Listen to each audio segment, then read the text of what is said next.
There you go. We don't have Martin, we have a replacement.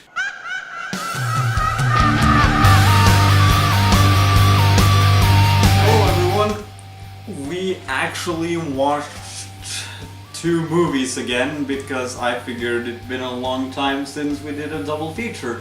Yes. It was like the first video and then we never did it again. Yes. And this time we watched a movie from the classic Sci-Fi Ultimate Collection known as The Mole People and Attack the Block. You're showing the wrong way.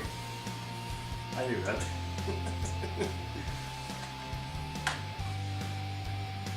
Let's start with the most controversial, and we're gonna spoil the shit out of it, so if you haven't seen The Mole People, The don't Mole bother. People. Welcome to Pagefire's first reaction video! the Mole People! Yeah, honestly, it's kind of fun, so you know, maybe. out of all the classic sci-fi 50s movies that I would actually recommend, Mole People are at the bottom. The bottom? Really? Yeah, that's not a pun. Oh. No, but really? You think it's like the worst one you've seen? I mean, what's the worst one that you think, besides the Mole People? Beside the Mole People, I can't really think of any right now. The Mole People is a story about a couple of archaeologists who suddenly fall down a hole. Then they get trapped in that hole. Then they meet a civilization. And they basically become their gods. And then you learn that they have enslaved mole people, hence the title. So Andri, what did you think of the Mole People? Generic, tolerable, harmful until colonialism.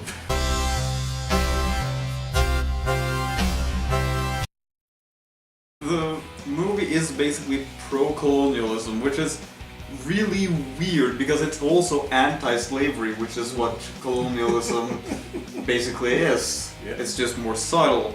No, it is that they go to a different culture and with their enlightened Western ways, they find out that they have to stop people doing explicit slavery towards mole people, which are really cool, like design-wise. Yeah. By the way. But it's still like a really uncomfortable movie thematically. Even if it's anti-slavery because they view themselves as superior to this other culture which can be found in the mountain in Asia.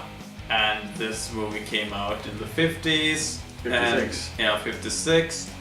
And well, considering that Gandhi was assassinated in 1948, this might have been like a response to that India wanted to control itself because that country is in Asia, and look how barbaric their society is. Oh, they're better with us ruling them. So yes, this is a major problem for the movie.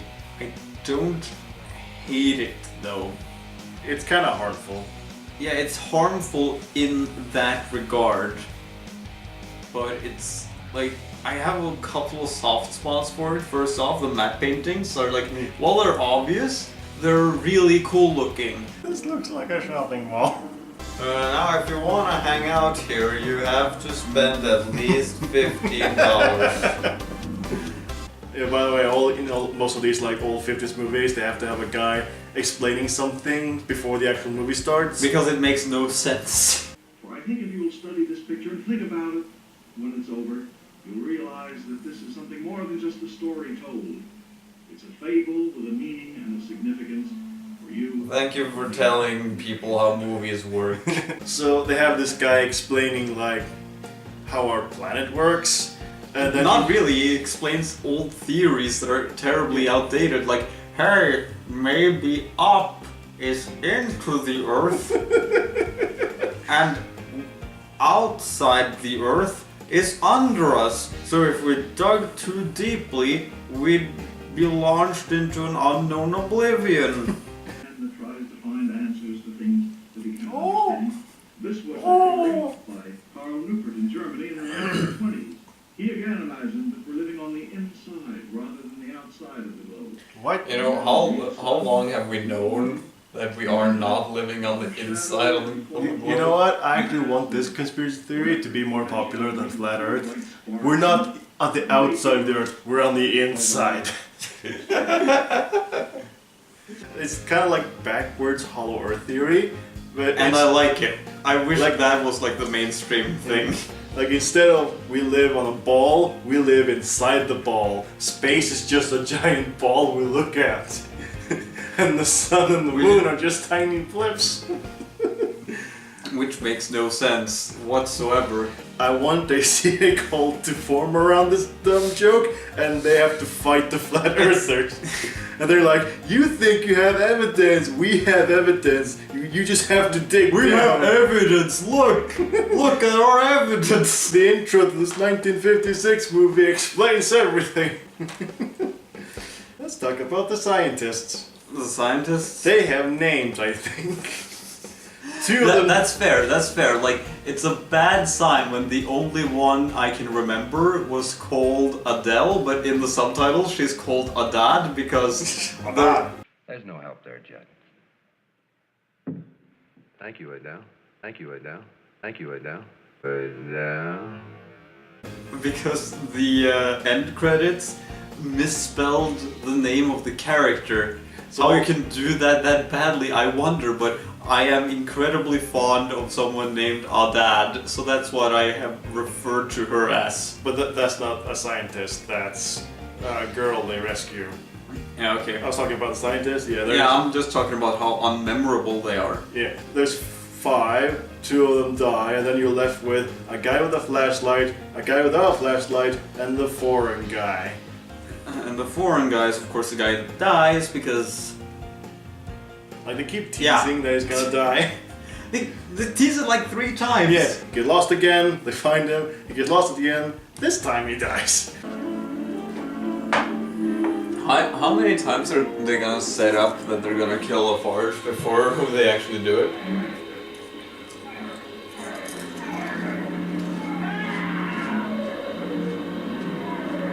There we go. So now it's just the guy, I call them the guy with the flashlight, the guy without a flashlight. Yeah, the guy with the flashlight is leader because they have met these albino people who do the slavery thing towards the mole people. And they just use the light, and they have kind of a fun, kind of religious explanation because they view light as something holy, though I don't know why they would worship something that actively harms them. That's like kind of like worshipping lava by sticking your foot in it. All your experience with lava is that it's negative. Somehow you decided to worship it. And because there's a guy with a flashlight, they think that they are messengers from their god. That's kind of funny. It's also funny that it just exploits them. let's talk about the king's fashion sense. Oh, I want the hats. This movie has so many great hats, from the grunts who wear like these weird hats to the king that wears like the licorice helmet crown. That has a little strap, so we made a headcanon that he goes biking occasionally. Occasionally, all the time. Ride bikes every day. Skate or die. These are good hats. What about those helmets though? They're fucking useless, but they're great. They have spikes on them. Yeah. And then you have the girls, who's distinct by having weird haircuts. They are also distinct by being girls. Yeah. All the girls are servants. Yeah. And that's never questioned as an injustice, so you know, it's not a very, you know, forward-thinking movie. We're still in the sexism age. We still are, Andri. Yeah. And then there's the mole people. The mole people are great. Did you know that, like, yeah, you know, you told me, but to make the little humps on their back, they shoved newspapers under their costume, which is great. And also their look is also amazing. I'm really fond of how... I like that they're wearing little shirts. Yeah, but no, they look really good actually.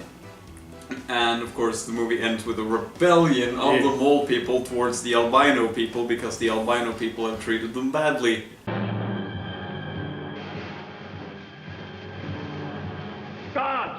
Kill him! It's kind of funny it took them that long to start a rebellion. Like, they could easily have gone on the ground and planned a rebellion earlier than the two scientists would have come. Yeah, the white saviors. Yeah, the white savior trope. Only, you know, the people they're saving them from are albinos. Yeah. And speaking of which, people that are born without the albino traits are viewed as marked ones.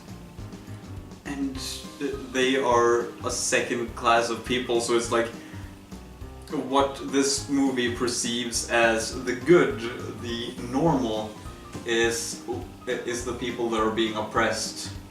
They are comparing themselves to people who are whipped. So it definitely has like, we're the victim kind of feeling over the entire thing.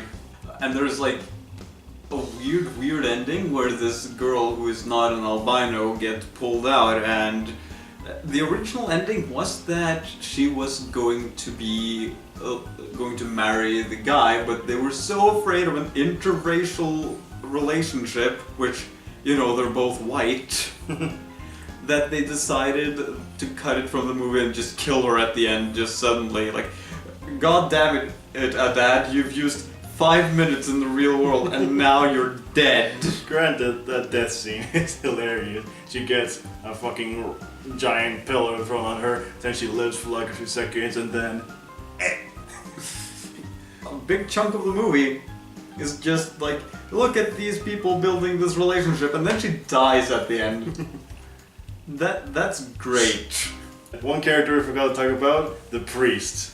Oh yeah, is there much to say about him even? I mean, he's jealous that this guy has the power of God in his hand. So he's like, he hides. Which is a flashlight. Yeah, and so he has like a secret organization where he's like, we have to get the flashlight. They're clearly immortal because they eat, they shit, they sleep. Gods wouldn't do that. When the gods attacked them, did not their faces show the fears of mortal men? Yeah, he has this one guy try to steal his flashlight. Yeah, and because he's so slow, it's just, dang it. Should have planned this a little better. The movie is, like, not all that good, but I have seen worse, I think. Like, for instance, Robot Monster, even though I enjoy Robot Monster so much more because it's so bad it's good. Yeah. But no, we're talking about this movie. We're unfortunately talking about the mole people. It has like good production. It has a screaming woman on the DVD. On all the DVDs. Yeah. Because that's what people think sci-fi classics are. Like, what? Women scream movies, that'll buy tickets. If you like classic 50s horrors, pass. Yeah, it's some unpleasant themes, so watch with caution, but I would kind of recommend it if you view it as a movie with a rebellion and you don't view the white people as their saviors. Also, the mole people had the big advantage. Though I am glad they just got the slaves back to kill the albino people, even though, you know, it's more like, our values set them free. I didn't enjoy it all that much, but I've seen worse. Pass. Yeah, pass if you're not able to look past that, but it has fun bits. There's better sci-fi movies out there. No shit. In archaeology, all things are possible. Even curing cancer? Anything. Bring my wife and children back? Almost anything. And also, Attack the Block.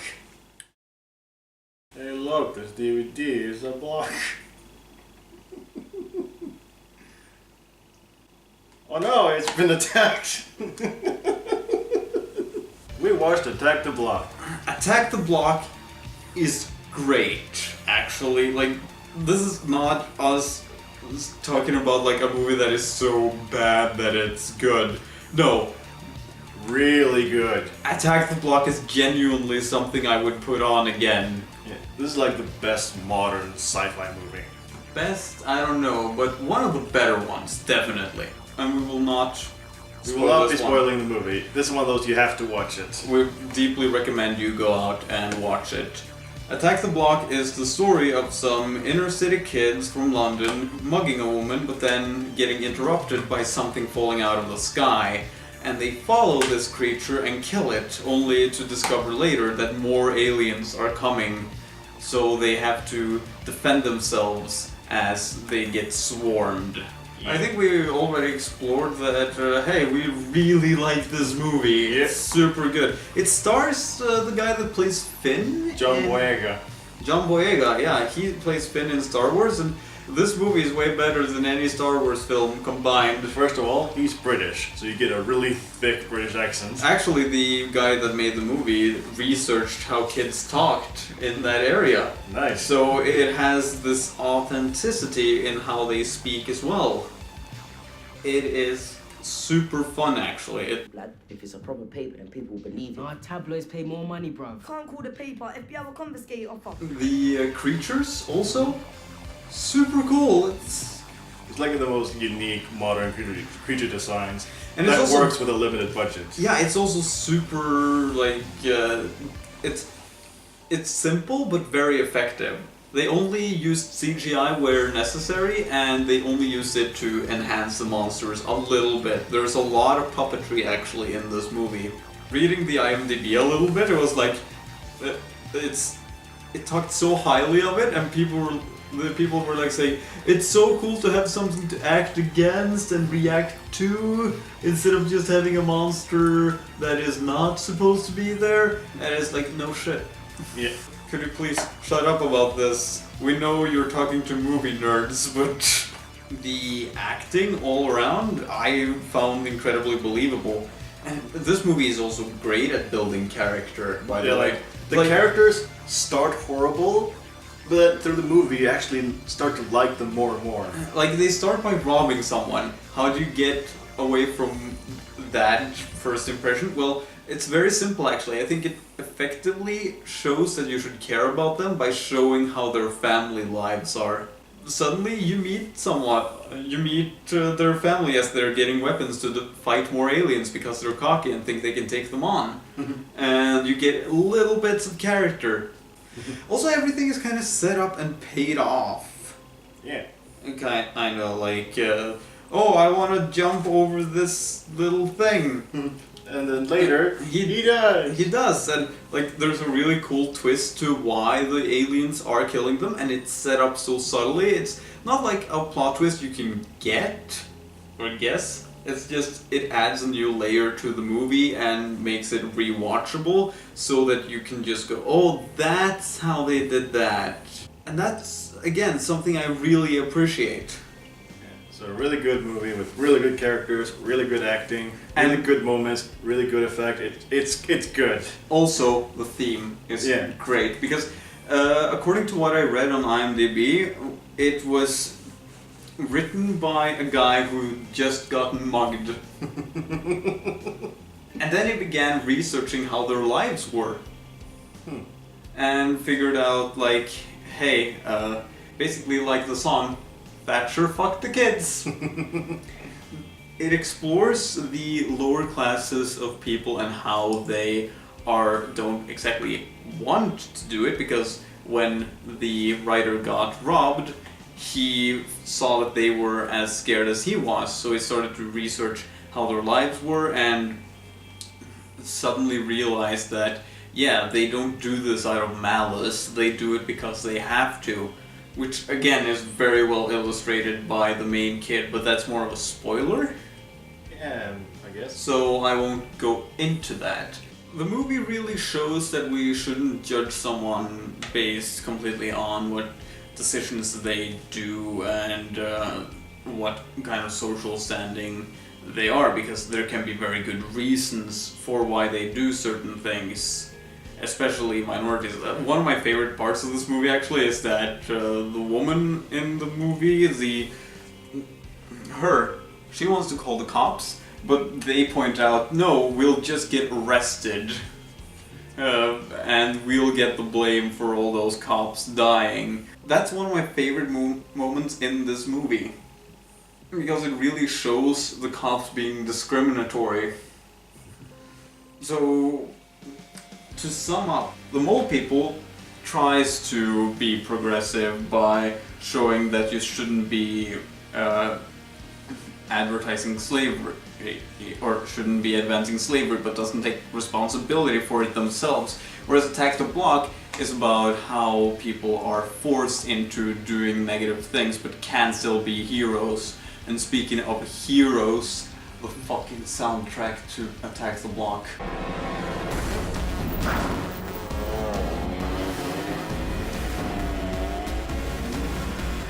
Oh yeah, it's great. It's a great combination of orchestration, electronics, and synths.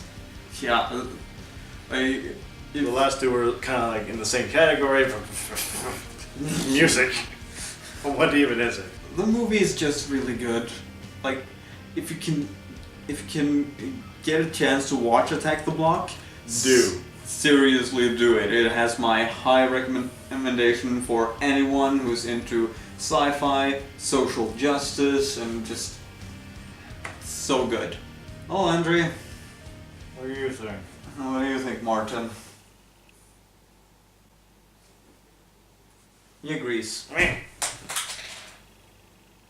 Don't dropkick Martin, you son of a...